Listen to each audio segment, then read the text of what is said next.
श्री गणेशाय नमः। वक्रतुंड महाकाय सूर्यकोटि संप्रभा निर्विघ्नं कुरु मे देव सर्वकार्येषु सर्वदा। प्रथम तो दत्तात्रेयं द्वितीयं मतस्नाथं तृतीयं गोरक्षणं तु नित्यं चतुर्थं पंचम जगन्नाथं षष्ठ भवतु शवानंद। ओम गुरुष्णमामि शिवयोगी परंपरा। आज से मैं जो हूँ नारायण के 10 अवतारों की जो कथाएं हैं वो आपको सुनाने का प्रयास करूँगा।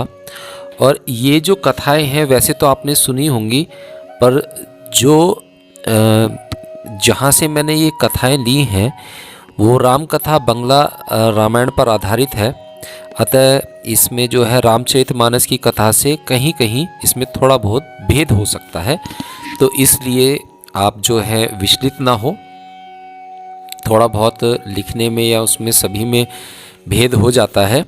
तो सर्वप्रथम हम प्रथम करते हैं मत्स्य चरित्र से, यानी कि जो पहला अवतार था वो मछली का अवतार था। इसमें जो 10 अवतार हैं आप इन्हें जीवन क्रम के रूप में भी देख सकते हैं कि कैसे कैसे जीवन का क्रम हुआ, कैसे उत्पत्ति हुई जीवन की। तो इसमें सर्वप्रथम जो है ये भगवान विष्णु के 10 जो चरित्र हैं हम इन्हें अवतारों के रूप में गिनते हैं, पर ये अवतार नहीं है। जीवन का विकास किस तरह से हुआ वो भी इसमें समझने वाला विषय है। वैज्ञानिक तर्क पर अगर हम देखें तो ये एक बहुत ही अच्छा विषय है समझने के लिए कि 10 अवतार किस तरह से हैं। कथा भाव में जो भक्ति में हम समझते हैं वो तो एक अलग चीज़ है ही, पर अगर वैज्ञानिक भी इसे समझना चाहें तो उसके लिए भी ये बहुत ही लाभप्रद है। तो आज हम मत्स्य चरित्र, आज नारायण का मत्स्य चरित्र हम कहेंगे। मत्स्य मतलब मछली का चरित्र। सृष्टिकर्ता ब्रह्मा ने संपूर्ण जगत की सृष्टि करने के बाद अंत में मनुष्य के आदि पुरुष मनु को बनाया। मनु की संतान होने के कारण ही हम मानव कहलाते हैं। मानव ही विश्व का सर्वश्रेष्ठ जीव है। मनु ने संतान के लिए कठोर तपस्या की। तपस्या के फलस्वरूप उनकी अनेक परम तेजस्वी संतानें हुई। उन लोगों ने विभिन्न वाद्यों का आविष्कार किया और तपस्या के द्वारा महाशक्ति प्राप्त की। इसके फलस्वरूप वे जीव जगत के स्वामी होकर प्रकृति राज्य के सभी प्रकार की सुख सुविधाओं का भोग करने लगे। उनके आनंद की सीमा न रही। निश्चिंत होकर मनु तपस्या में डूब गए। ध्यान योग के द्वारा भूत वर्तमान भविष्य की थोड़ी झलक मिलने पर उन्हें पता चला कि थोड़े ही दिनों बाद सारी पृथ्वी पूर्ण रूप से जलमग्न हो जाएगी और इस प्रकार समस्त जीवों का विनाश हो जाएगा। अपनी इतनी तपस्या का फल समूल ध्वस्त हो जाएगा। ऐसा जानकर मनु बड़े ही दुखी हुए। यह विचार उनके लिए असहनीय हो उठा। तपस्या के द्वारा ही जगत की सृष्टि हुई है और तपस्या के द्वारा ही इसकी रक्षा करनी होगी। यह सोचकर वे सृष्टिकर्ता ब्रह्मा के ध्यान में निर्मग्न हो गए। पहाड़ की एक गुफा में शिला के आसन पर ध्यान करते हुए उनकी ब्रह्म चेतना पूरी तौर से लुप्त हो गई। उनका शरीर काठ की मूर्ति के समान अचल हो गया। मन ब्रह्ममय हो उठा। उस उग्र तपस्या पर प्रसन्न होकर ब्रह्मा जी ने उन्हें दर्शन दिए।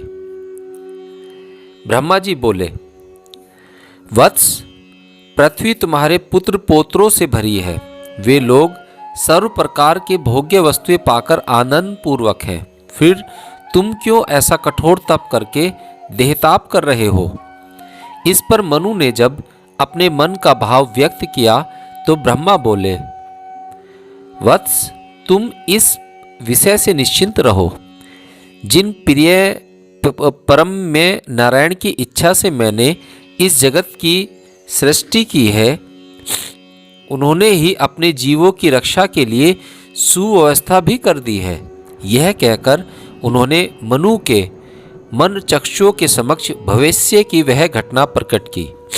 मनु ने प्रफुल्लित होकर उनके चरणों में प्रणाम किया और ब्रह्मा जी अंतर्ध्यान हो गए। अनेक परिवर्तनों के बीच से होकर जगत चलता रहा।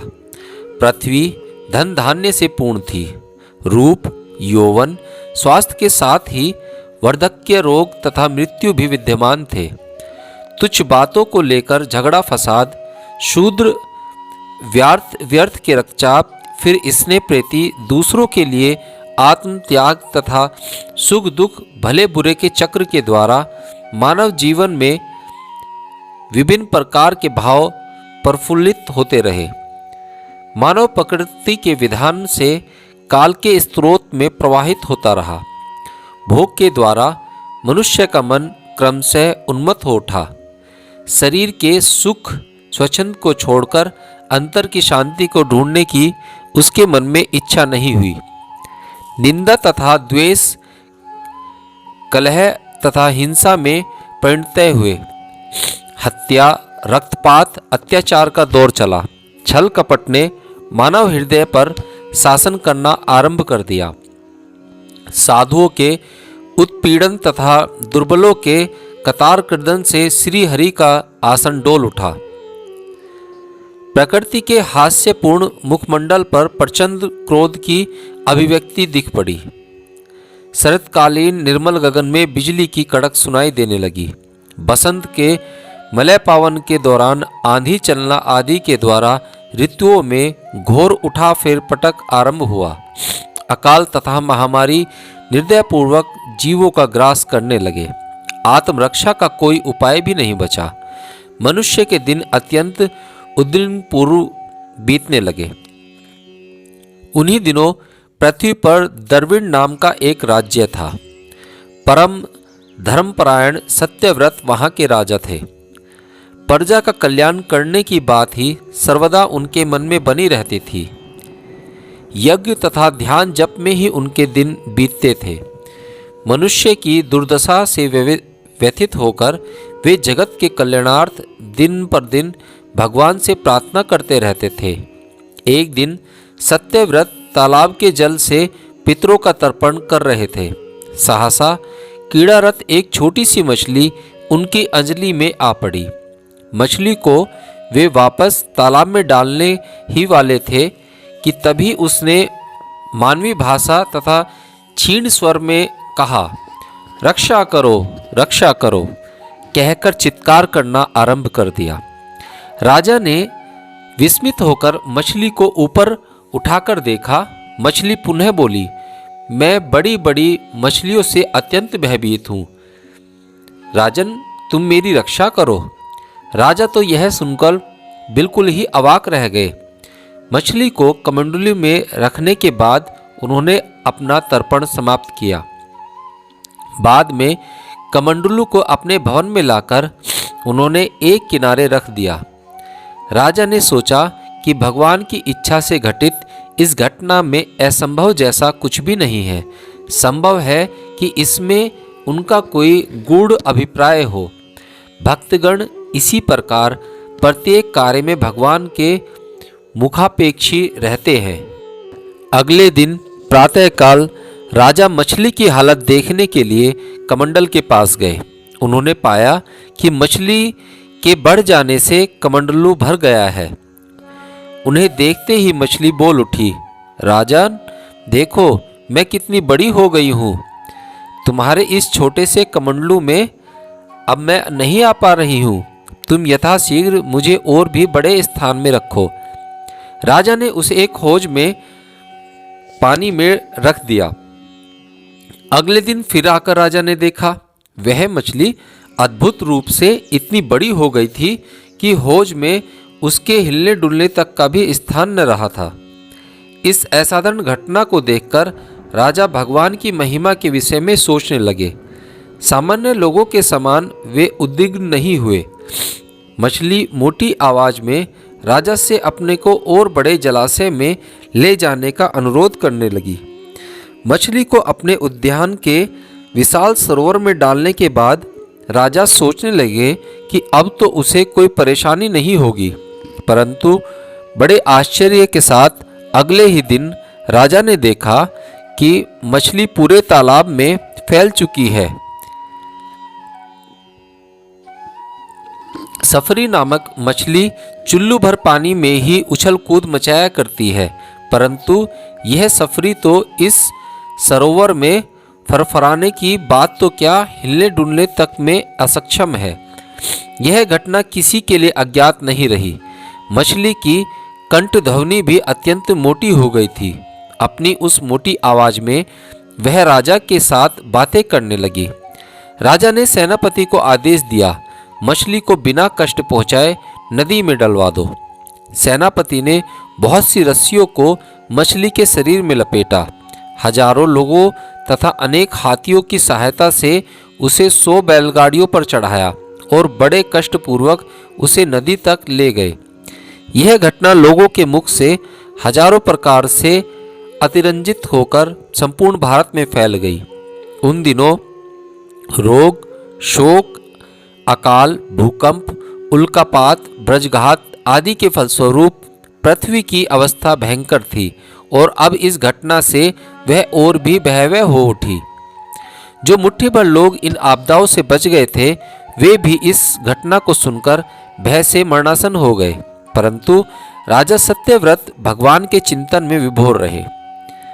मछली का शरीर नदी के अंदर भी अत्यंत तीव्र वेग से बढ़ता रहा और उसके कारण जल का प्रवाह अवरुद्ध हो गया। तटवर्ती ग्राम बहने लगे। द्रविड़ राज्य में हाहाकार मच गया। मृत्यु से बचे हुए भय से अर्ध मृत्यु लोगों की सहायता से मछली को खींचकर समुद्र में ले जाया गया। समुद्र में पहुंचकर मछली ने यथाचेष्टा अपने अंगों का विस्तार किया और एक महाद्वीप का आकार धारण कर लिया। राजा भगवत बोध से मछली की स्तुति करने लगे।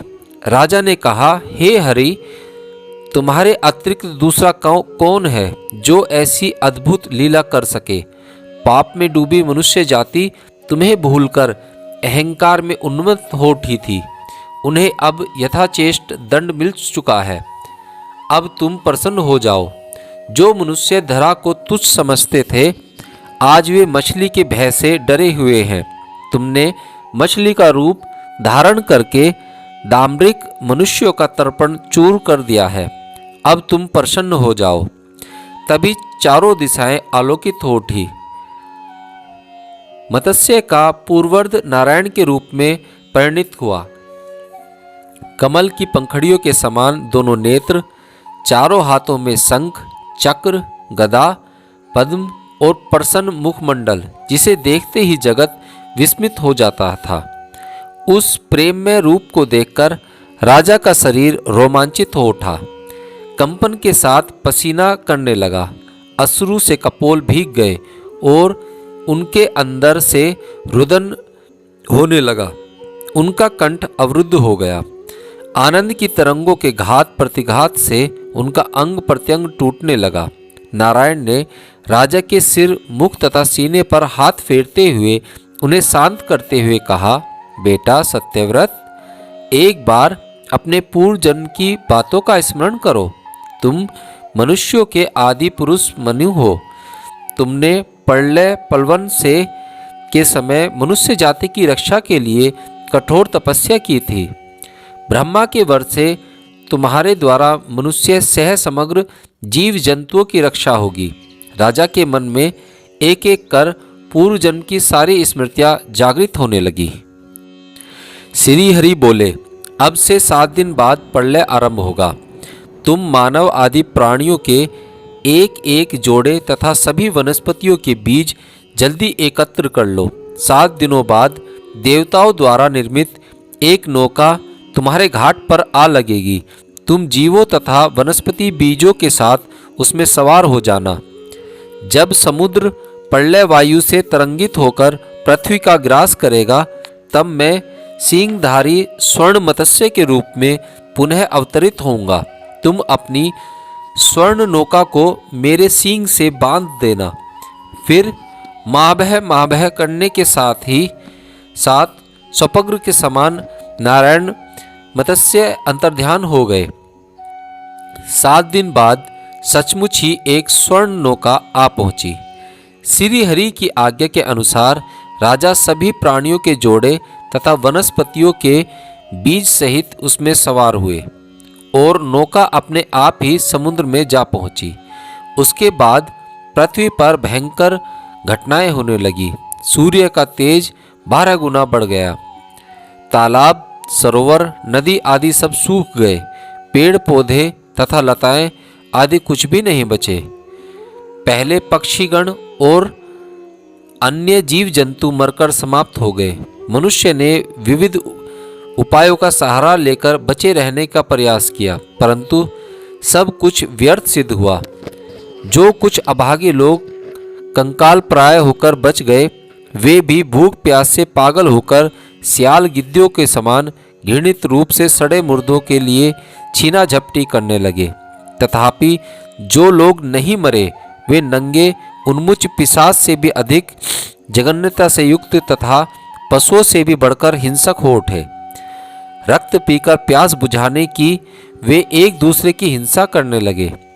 कई लोग मिलकर किसी एक को मारकर उसके रक्त मांस का भक्षण करने लगे। इस प्रकार क्रमशः मानव जाति का विनाश हो गया।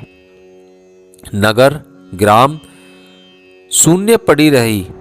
जगत नीरव तथा निस्तंभ हो गया। 12 सूर्यों का प्रखंड तेज धू धू कर कर जल रहा था और वायु हू हू की आवाज के साथ बहते हुए मानो शोक व्याप्त कर रही थी। पृथ्वी पर जीवन का चिन्ह तक नहीं बचा।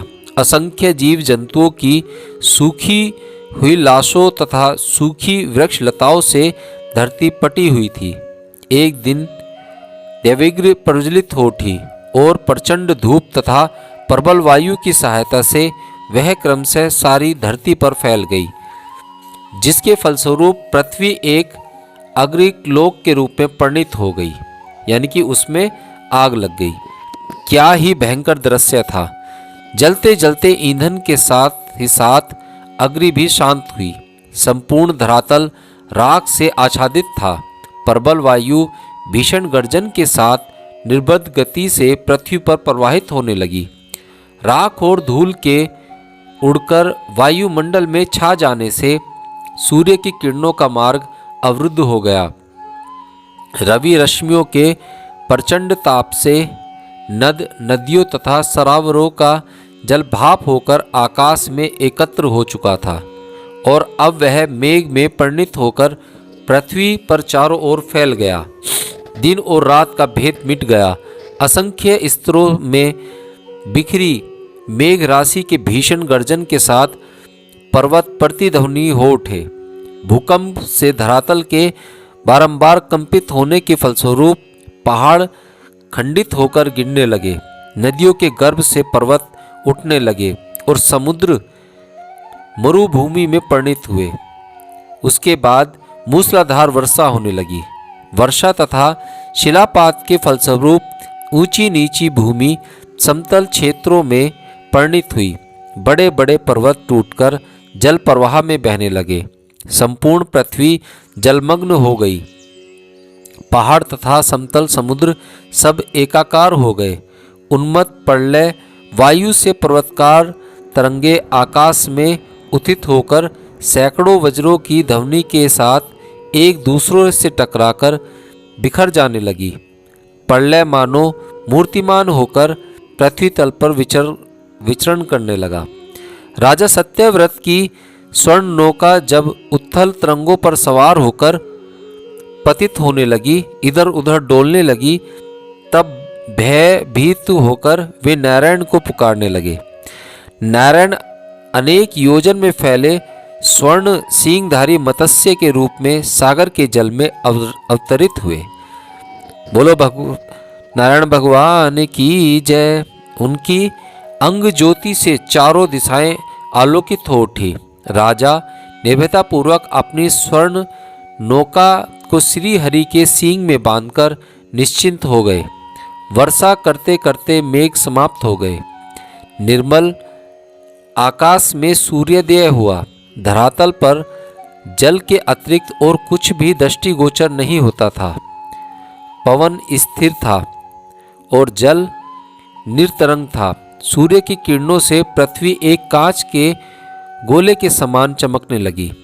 मनु की स्वर्ण नौका में स्थित जीवगण आश्वस्त हुए। तरंगहीन सागर के जल में चंद्र सूर्य के रंगों का खेल देखकर दंडेश्वर राजा सौंदर्यधारी श्री हरि के चिंतन में डूब गए। ऊपर फैले निर्मल नील अनंत आकाश तथा नीचे व्यापी नील समुद्र ने उनके मन में भगवान के अनंत भावों की स्मृति जगा दी। उन्हें लगा मानो वे एक आनंद लोक के चिरमंगल के बीच विहार कर रहे हों। मत्स्य रूपी नारायण ने भावी मनुष्य के धर्म विषय पर मनु को अनेक वर्षों तक शिक्षा दी। अधर्म के विनाश तथा धर्म की स्थापना के लिए ही प्रयोजन के अनुसार वे विभिन्न रूप धारण करते हैं। धीरे धीरे पृथ्वी के भूभाग से पानी नीचे उतर आया। राजा सत्यव्रत ने उस पर वनस्पतियों के बीज बिखेर दिए। जल प्रलय से धरती के अत्यंत उर्वर हो जाने के कारण शीघ्र ही वह फल फूल से आच्छादित हो उठी। मनु जीवों के साथ पृथ्वी पर उतरे। देखते ही देखते पृथ्वी पुनः जीव जंतुओं से परिपूर्ण हो गई। बोलो विष्णु भगवान की जय।